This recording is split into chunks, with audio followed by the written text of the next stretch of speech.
चितळे बंधू।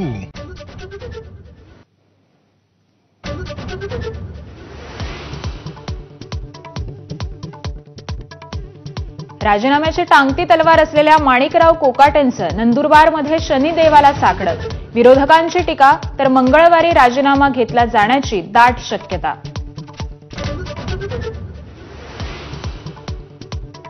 धनंजय मुंडेंना मंत्रिमंडळात घेण्याची घाई कशासाठी? अजितदादांच्या वक्तव्यानंतर विरोधकांचा सवाल। तर अहवाल पॉझिटिव्ह आल्यास विचार करू असं म्हणालो अजितदादांचं स्पष्टीकरण।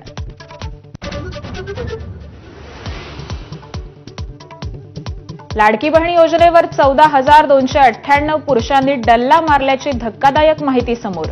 10 महिन्यात लाडकी बहीण योजनेचे 21 कोटी लाटले।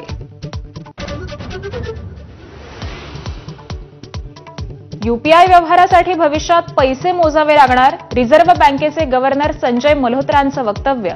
सध्या बँक आणि संबंधितांना यूपीआयसाठी सरकार पैसे देतं, भविष्यात हा खर्च युजर्सना द्यावा लागणार असल्याचंही वक्तव्य।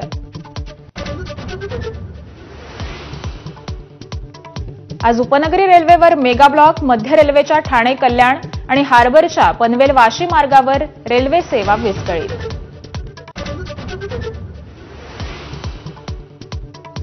आज कोकण विदर्भ पश्चिम महाराष्ट्रात मुसळधार पावसाचा इशारा। मुंबईसह अनेक जिल्ह्यांना येलो अलर्ट।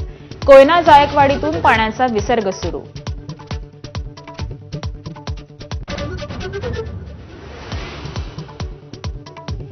महिला विश्वचषक बुद्धिबळ फायनल। दिव्या देशमुख आणि कोनेरू हम्पी आमने सामने। पहिला डाव बरोबरीत। आज दुपारी निर्णायक सामना रंगणार।